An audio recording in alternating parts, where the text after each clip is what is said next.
Como mencionamos en el video sobre los verbos irregulares activos, cuando hablamos de verbos irregulares en griego, casi exclusivamente nos referimos o al subjuntivo simple, o al futuro simple, o al pasado simple. Tuvimos un primer encuentro con los verbos irregulares en subjuntivo simple pasivos en otro video.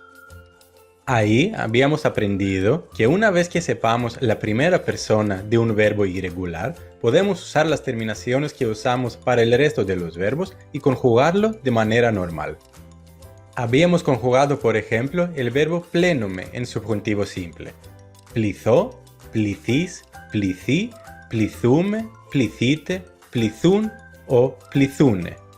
Habíamos marcado también que los verbos pasivos que en subjuntivo simple no tienen su omega al final acentuada se conjugan de manera casi igual que el resto de los verbos, pero con la excepción de la segunda persona del plural, donde usan la terminación ete en vez de ite.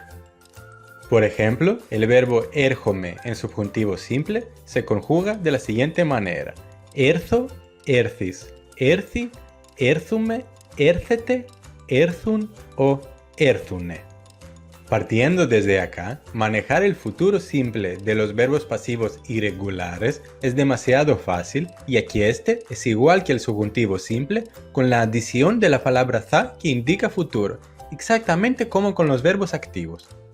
En cuanto al pasado simple, en la mayoría de los casos lo podemos inventar partiendo de su forma en subjuntivo simple o en futuro simple, ya que son iguales.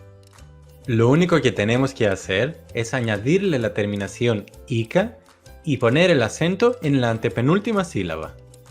Por ejemplo, para formar el pasado simple del verbo varieme, me aburro, que en subjuntivo simple se convierte en varezó, primero le sacamos la terminación del subjuntivo simple o nos quedamos con varez, le añadimos ica y ponemos el acento en la antepenúltima sílaba, varézica. De la misma manera tenemos fenome, fanó, fánica, quitieme, quitachtó, quitártica, etc. Cuidado con los verbos pasivos que en subjuntivo simple no tienen su omega acentuada, porque estos verbos no se comportan de la manera que acabamos de describir. En vez de eso, tenemos que aprender su pasado simple de memoria. Por suerte, la conjugación de los verbos irregulares pasivos en pasado simple no contiene ninguna sorpresa, y aquí usamos las terminaciones del pasado que ya sabemos muy bien con todos los verbos. Por ejemplo, si quisiéramos conjugar el verbo érjome, vengo en pasado simple, tendríamos irza, irces, irce, írzame, írzate, írzan o írzane.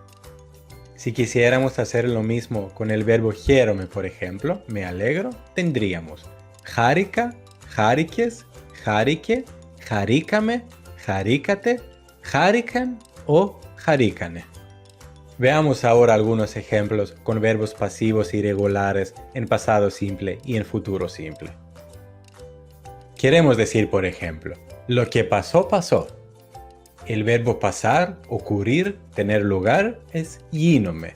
En el pasado simple, eigina. Y en la tercera persona, eigine. Así que tenemos oti eigine, eigine. Me alegré mucho cuando viniste, pero me puse un poco tímido. Acá tenemos que poner los verbos jérome, me alegro, érjome, vengo, y drépome, me pongo tímido o tengo vergüenza, en pasado simple, donde se convierten en járica, irza, drápica. Así que tenemos járica polí o tanirces, a la drápica ligo. El verbo irces obviamente lo pusimos en la segunda persona, tú viniste, sí, irces. ¿Te vas a quedar mucho tiempo? Acá podríamos usar el verbo activo meno, que literalmente significa quedarse, y decir thaminis políkero. Pero en griego es igual de común usar el verbo kázome, sentarse, en el sentido de quedarse. Así que poniéndolo en futuro, segunda persona, diríamos thakatsis políkero. El sábado pasado me encerré en casa para estudiar, pero me aburrí. Acá tenemos que poner los verbos clínome, me encierro, y varieme, me aburro en pasado simple, donde se convierten en κλείστηκα y βαρέθηκα. Así que tenemos, το προηγούμενο Σάββατο κλείστηκα στο σπίτι μου για να διαβάσω, αλλά βαρέθηκα. Como pueden ver, en griego los días de la semana se escriben con mayúscula. Μετά από τα ανώμαλα ενεργητικά ρήματα, σήμερα μάθαμε και τα ανώμαλα παθητικά ρήματα. Συγχαρητήρια λοιπόν, γιατί ήδη μπορείς να χειρίζεσαι το 99,9999% των ελληνικών ρημάτων. Για οποιαδήποτε απορία είμαι πάντα διαθέσιμος και τα λέμε στο επόμενο βίντεο. Γεια σου!